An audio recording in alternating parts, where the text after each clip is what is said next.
Welcome to another episode of the show. Thank you, as always, for joining me. In this episode, we've got gun control legislation. Gun rights legislation. It was wishful thinking there. Jake Tapper almost gets punched in the face by a former soldier. We've got Satanists picking fights. It's a great fight. You're going to love it. And also flying cars, because why not? It wouldn't be an episode of the show without some futuristic technology being showcased. But we're going to be starting off down in the South.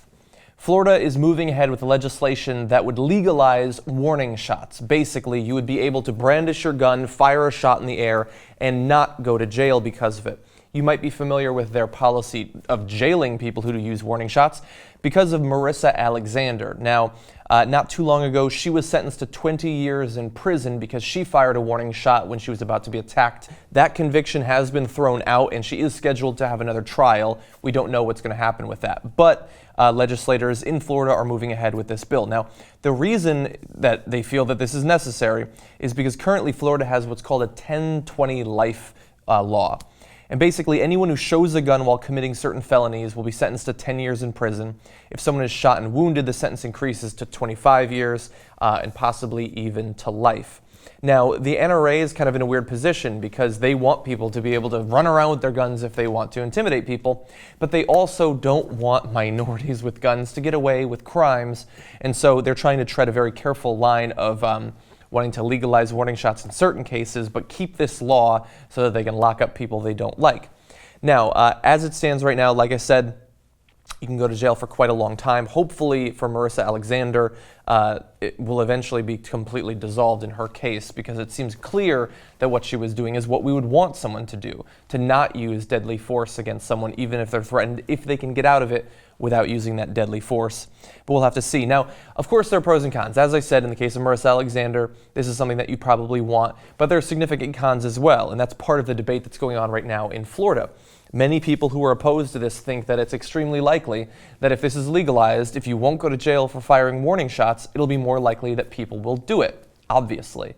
And if they're taking out their gun to fire warning shots, if they're simply brandishing it to scare people, it's possible that more events will escalate to actual violence.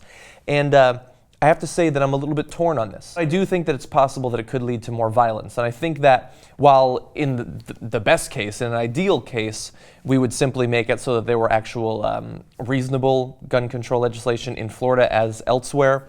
But in the current system that we have, I do think that this being added could be a good thing. I think that it could possibly lead to less violence, and certainly in cases of, like Marissa Alexander, we'd get something that more resembles justice. But at the same time, while I think that something like this could be a good idea, I think that it should be, as part of the legislation being passed, money should be allocated and people should be allocated to keep track of it, to watch it over the next year, 5 years, 10 years. Does this actually lead in a way that can be demonstrated to more acts of violence, to more shootings? And if that's the case, then they need to get rid of it. It's an important, interesting, possible bill, but you do have to watch for things like these because they could have consequences that nobody can predict. Although some are trying to predict it now. Anyway, let's move on. This story does not involve actual gunplay, although the guy's life history involves quite a bit of it.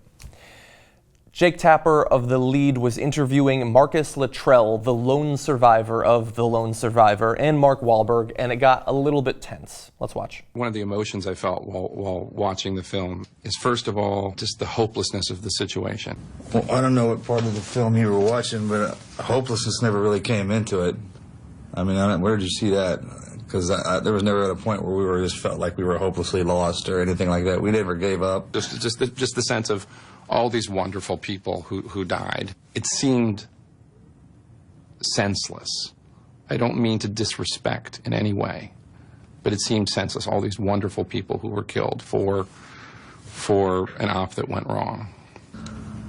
We spent our whole lives trained to defend this country, and then we were sitting over there by this country. So you're telling me that because we were over there doing what we were told by our country that it was senseless and they died for nothing? No, I'm not saying that at all. That's what you said. Now, it almost went to blows just within the confines of that clip, and afterward, Jake Tapper has gotten a lot of criticism. Many people taking to Twitter to say, and in articles as well, it's not just random people, that he was saying they are dying for nothing. And God, he doesn't know anything about heroes, and he hates the soldiers. Screw Jake Tapper. Look, I'm not a huge fan of Jake Tapper necessarily day to day. I think he does some important reporting, and I'm on his side here. I don't think that that's at all what he was saying, or if he was implying something like that, I think that people are either mistakenly or in some cases intentionally misinterpreting what it actually means. And so I want to talk about this. I want to make clear I have not seen Lone Survivor yet. I have not read the book. And so I'm not going to speak to whether in the case of Red Wings, this particular military operation, if they died for nothing. I don't think that that necessarily even matters going forward. But I do think that we can take a look back at the military history of the United States and say that asserting that sometimes soldiers die for nothing should be entirely uncontroversial, but it doesn't mean what conservatives imply or think that it means. Jake Tapper there and me in this video, we're not saying that their deaths were pointless and so they didn't matter, what happened to them didn't matter, it has no long-term effect. They're not saying any of that. What they're saying is that simply because the government says attack that target, take out that person, move into this area, that doesn't mean that they should have done it. We can look at these events and do a cost-benefit analysis and say whether or not it was a good thing that we did that. And in many cases, I think that we go too far if we assume that the government is doing or is ordering the soldiers to perform these actions for the reasons that they state. In many cases, they lie. I mean, Gulf of Tonkin, you can go back as far as the war to take over Texas, California, and those areas. We will move soldiers into an area specifically so that they will be targeted with violence to justify further violence on our part. And I think that that's much more what Jake Tapper is getting into. What he's saying is that Mark Luttrell and those other guys in this mission and in so many missions, men like them, are put there by a government that doesn't have as much information as we think that they do, that doesn't have enough respect for the lives of soldiers, and so they should not have been there. That is not to say that when they were put into that situation, the way they acted was not courageous, that it wasn't brave, that it wasn't noble in some sense. It's not saying that at all. It's saying they should not have been put in that position in the first place. Now, I think that it's likely that because you're watching this video, you're likely to be very well educated, I would assume, probably a little bit on the lib side. I think that you understand that. We need to be able to criticize the leaders in the military, the actions that the military takes, without it simply a straw man being constructed that we're attacking the soldiers, because that's not what we're doing at all.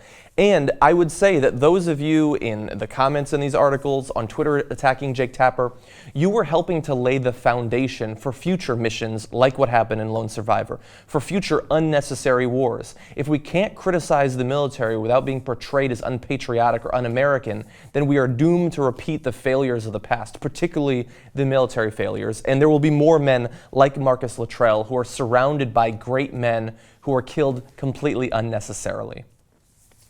I know that that seems uncontroversial. That seems controversial, I'm sure. But I think that it's so obvious if you actually think about it, and yet if you mention it on the air like Jake Tapper did, and what was probably intended to be just a discussion about the movie, sort of an entertainment fluff piece, I'm glad that he actually asked the questions that he did. Now, more on soldiers, actually. If you're not convinced of the need to take our soldiers out of Afghanistan, avoid going into more unnecessary conflicts like Afghanistan by, say, the moral implications of what we're doing, the fact that innocents are killed, the fact that our soldiers are killed, well, I've got another one for you. Maybe I can appeal to your pocketbook or to your wallet. It turns out new reports saying that every soldier in Afghanistan per year costs the U.S. government, the taxpayers, $2.1 million. One soldier, 1 year, $2.1 million. Now, back between 2008 and 2013, the per troop cost was about $1.3 million. Now, why it rose as much as it did between that time and now is a combination of several things. Accounting tricks on the part of the Department of Defense, but also the changing mission in Afghanistan. Now, despite the fact that in 2011 there were nearly 100,000 troops in Afghanistan, by 2014, that number is expected to be roughly 40,000. Despite a 39% reduction in troops just from 2013 to 2014, the budget is only being reduced by 10%. And so now, as you can expect, the number per troop is going up. Now, the reason that I think this is worth highlighting is we know on some level, in some sense, that the United States spends a huge amount of money on defense every single year. In fact, why don't we bring it up? I'll show you. Here you're seeing in 2010 the military expenditures of the countries around the world who spend the most. And yes, the United States dwarfs all of them, not just individually, but combined. We spend more than the next 5, 10 countries, many of which, as Will McAvoy pointed out, are our allies. And this is how we get that, by spending an insane amount on sending equipment abroad, on sending soldiers abroad, and engaging in military adventures that are unnecessary. Now, right now, Secretary of State John Kerry is talking with Afghan President Hamid Karzai. There's a preliminary agreement in place that would allow our soldiers to stay there past December 31st, 2014. And so the $2.1 million per year, we're going to keep on paying that. Another year, another 5 years, another 10 years. This is already our longest war ever. You've probably heard that mentioned before, but I think that it bears repeating, because it's the longest war we've been involved in, and perhaps the one where it's hardest to see the actual value that has been generated for America, for individual Americans, for the soldiers we've sent there. Nobody knows what we're doing there, or at least can articulate what we're doing there. Nobody knows what victory in Afghanistan is supposed to look like at this point. Simply helping the distribution of power between rival tribal warlords, that's not the point of the U.S. military. And when we're spending this much, it's hard to understand how we're going to continue to do that for a number of years. Now, think about what we could do with that money. Think about what it's being spent on right now, generating more hostility against the United States. Think about all of the things every day in states around the country we could do with those funds. Very little progress has been made over a number of decades. The military expenditures continue to go up. I mean, the Cold War ends, we spend more money. We go into Iraq and Afghanistan, we take our soldiers out in large part, but still the money continues to go up every single year. I don't understand it. Now, a little bit more domestic news. Thankfully, something not about the military. An Oklahoma lawmaker has come up with a very clever way to justify putting Ten Commandment displays on public grounds. Now, this is Republican State Representative John Bennett, and he has a bill that would declare that historically significant documents would be treasures that should be displayed proudly and resolutely in public buildings and on public grounds. And the bill specifically says that the Ten Commandments, Magna Carta, Mayflower Compact, Declaration of Independence, the United States Constitution, the Bill of Rights, the Constitution of the great state of Oklahoma, and other such historically significant documents are recognized throughout the world and therefore are worthy of display. Very clever, John Bennett, but this does not actually change the debate that we've been having since the beginning of this country about the separation of church and state, about what's acceptable to be displayed on public grounds. Simply saying that, oh, now we're recognizing in a piece of paper in one state that these are significant because nobody knew that they were significant before, that's just ridiculous. And he's not putting that, or he doesn't want the displays on public grounds because they're historically significant. He wants it because he wants everybody who goes into these government buildings to know, first and foremost, that Christians are better than every other religious group. And if you're not a Christian, then you're a subordinate, inferior person. And you should be treated that way by the government. That's what John Bennett wants. Now, who's standing up to them? Satanists. Hopefully, reasonable people in government will also do so, but for now, you take the allies you have, and the allies we have is the Satanic Temple. Lucien Graves is their spokesman, and by the way, how great of a name for a Satanist is Lucien Graves?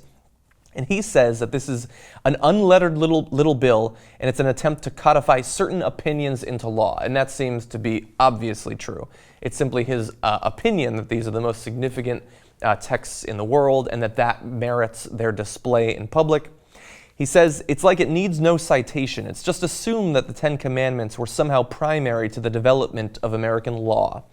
And I think that he makes a good point there. It's not immediately apparent that it's important for the development of American law, but I'll go a step farther. Even if it was, that's not how our Constitution works. It doesn't matter if something was super important. That doesn't mean that you get to skirt the obvious intent of the founders in writing the Constitution, and the fear that they had that when you entangle government and religion, you harm the interests of both, and peripherally, of course, the citizens as well. And I also would say, I've explained one reason why I think that they want these Ten Commandment displays in public, but I think that there are others as well. And here's the thing. Every time Christianity in particular, but religion in general, is allowed to be made official in some sense by the government, they use that as an excuse to do it again. And I've got several examples of that. When we reference religion on the dollar bill, that now is an explanation for, well, look, it's been around for so long. Clearly, Christianity very important to the history of the United States. When under God is added to the Pledge of Allegiance, now it's as if it was never not in there. And it's anathema to any conservative to point out that it wasn't there until like 65 years ago or so, 55, 65, give or take. Every time they're allowed, through bills like this in Oklahoma, to add a little bit of Christianity to our government, it's just chipping it away at the wall between religion and government, and it will be used to do it again and again. And that's why, hopefully, the Satanists are not alone in opposing this in Oklahoma. If you allow them to put up their monuments, then they're going to go even farther. They're going to want to, they try already, but they're going to want recognition and allowance for allowing religion to determine our laws. Ironically, these are the people who are saying that Sharia law is trying to take over America while they are trying to do everything they can to institute their own version of religious law across the country for believers and non-believers both. I think that that's obviously wrong and contrary to what the founders want, and that's why I'm fighting against it in this video. Now, by the way, one other thing I want to point out in this. So he lists the most important things that have been written in history, and he puts the Constitution of the great state of Oklahoma in there and says that they're recognized throughout the world. I got news for you, buddy. I don't think the Constitution of Oklahoma is being recognized around the world. It's not even being recognized around the world, around the country, around the South even. Anyway, okay, let's move on. Mark Levin was on C-SPAN's Book TV, and someone called in to ask him how exactly his books get on the bestseller list, and implied that some shady, fraudulent activity was going on. Let's watch. The Koch brothers are the ones that fund the Heritage Foundation, which pays for half of this guy's commercials. And they're the ones that fund other organizations that buy his books that create them as bestsellers, and then they give them away because nobody would really want to spend the money on them. Number one, the Koch brothers don't fund anything that I do. Number two, no groups buy my books. So there, Mark Levin making clear that no, that's not, people are just going out and buying them. It's not fraudulent, book clubs aren't buying them, it's not bulk buying, there's nothing shady or fraudulent going on. But unfortunately for Mark Levin, that's not the case. In just the last quarter of 2013, the Senate Conservatives Fund PAC spent $427,000 to buy copies of his 2009 book, Liberty and Tyranny. Now, I don't know exactly how much they paid for each copy, but you can rest assured that's a lot of them. And very easily, considering how few books are sold in America, that can push you up the bestseller list. And so the idea that nobody's doing it, no, just in one quarter, one organization could massively shift how influential his book is seen to be by the public and by the people who manage these bestseller lists. Now, I have no intention of specifically targeting Mark Levin, but this is a part of a bigger trend that I do want to spotlight here. This is not the only case of conservative, either politician or media figures' books being bought in bulk to make it appear that they're more popular than they actually are. Politico did some great reporting on Mitt Romney. Now, he had a book called No Apology, The Case for American Greatness. And at one point, he was requiring that as a form of payment for him to speak at universities and organizations and things like that, they would have to spend huge amounts of money just to buy copies of his book. $25,000, $50,000 for each individual organization, for each school that he gave a speech at. And so he gets paid, which is great for him, but also it appears that his book is much more popular than it is. But it's not just Mitt Romney. Sarah Palin, her PAC, Sarah PAC, spent $63,000 to buy copies of Going Rogue. Now, in the case of Sarah Palin, I think it's immediately apparent that they use the high sales figures of their book to make it seem as if they're more relevant than they actually are, more important, more persuasive than they actually are.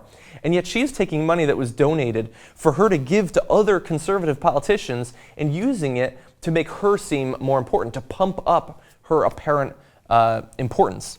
And Coulter, in particular, she's benefited from this more than perhaps anyone else, although I imagine O'Reilly probably pretty competitive. The Conservative Books Club at one point was giving away copies of her book Godless if you bought 2 other books. And that means that for all of these people that took advantage of this little giveaway, those books, it made it seem as if they were being bought, but they were in fact just being passed out. The Conservative Books Club is perhaps one of the worst perpetrators of this. They routinely buy huge amounts of books from conservative media figures, politicians, and in the end you get the false impression by looking at bestseller lists that you see all these conservative names. Well, apparently the average book buying person in America must be conservative, right? That seems contrary to what we know about their habits and hobbies and things like that, but no, you look at the bestseller list, that's the impression you get, but unfortunately, more often than not, it is an entirely false impression. Now, this is not to say that this sort of thing does not happen sometimes for liberal writers, for Democratic politicians. I have to imagine that they do engage in the same thing, but obviously not to the same level, because conservatives routinely use the fact that they appear on these lists to make it seem as if they're more important to get on shows to talk about what the average American wants. And this is maybe getting into the area of being a little bit petty, but it's not just that the books aren't getting bought, but I have to imagine the vast majority of the people who are going into a Walden Books or a Barnes & Noble and buying a copy of Godless did so because, oh, Ann Coulter seems really fiery and I'm conservative, or possibly even just because in almost all of her book covers, she not only focuses on herself, but she dresses herself in extremely tight, extremely low-cut dresses. The person who buys that book because they see some Ann Coulter cleavage is not necessarily the sort of person who's actually going to read it. Now, one more story I want to do for you. Can't really say that this is a super positive story, but it's interesting nonetheless. Those of you who dislike drones, you have a lot of good reasons. I won't discount that, but I have an example of a drone that might sway you and think the technology is actually kind of cool and might have beneficial outcomes. Take a look at this. Now, what you're seeing here is by Advanced Tactics, a company that is making the Black Knight Transformer. Now, yes, its name includes transformer, but it barely transforms. It certainly does not turn into some sort of humanoid shape. No, the rotors on the side of it, 4 on each side, they come out for takeoff, and they can fold in for driving through tight streets. They can also tilt forward so that they can fly a little bit faster. And so what you're seeing there is a truck that can fly, a flying car in some sense at least. It's being called a multi-mission medical and casualty evacuation unmanned air vehicle, unmanned ground vehicle. That is a mouthful. To me, it's just very cool and shows that there might actually be in the future flying cars. Now, for the most part, what we know about drones, we know because they're used in what seems like incredibly immoral and possibly illegal actions against those we deem to be terrorists, our enemies, bombing weddings and things like that. Now, these are obviously horrible uses of the technology, but that does not mean that unmanned vehicles like the Black Knight Transformer could not serve a very good purpose. This vehicle is intended primarily to do evacuations, to get people to medical care. It could also be used to transport cargo. All of those seem perfectly fine, and it could be very useful because in many of these cases where you need to, say, rescue someone who is stranded somewhere, it can be cases of very bad weather where you don't want to send a pilot in, where a pilot might not be able to actually fly in that area. There could be contamination, radiation, something like that. And those are perfect cases where an unmanned vehicle could solve a very real problem. Now, I don't know how easily this technology will be transferred over to the civilian sector. Possibly never, actually. And at the end of the day, as cool as flying cars seem to be, without them being entirely controlled by computers, I don't know that I'd trust the average person to go flying around after downing a couple of beers. But for now, at least for the military, at least for rescuing people who are stranded behind enemy lines or who need urgent medical care, if at some point that can benefit our soldiers, possibly even civilians, possibly those who live in countries that we occupy, I think that that's a good thing, and I think that Advanced Tactics is taking drones in a good direction. Not in all cases. Now that's been around for a couple of years. They keep advancing it. There was one other thing that I wanted to talk about. Apparently it's been around for a few years too. I don't know if you've seen, the Army is working on a lightning gun that uses lasers to guide lightning through the air to blow up distant targets. That less useful for civilians, I would imagine, and I'm sure at some point it will be abused. we will keep you abreast of that. Now, as always, I want to thank you for joining me for the coverage of these stories that I thought were interesting. And as always, if you have suggestions for stories that you'd like to see covered, that's what I'm here for. If there's something that you think is interesting, a topic that you don't think is getting enough coverage, send it to me on Twitter at Iadarola. I would love to take a look at it and possibly talk about it on a future episode. And if you have questions for me, next week I intend to do a weekly roundup where I go through Twitter, also through Facebook, and look at the questions that you've asked me and respond, because I want this to be a dialogue between us. It's not supposed to be just me talking at you.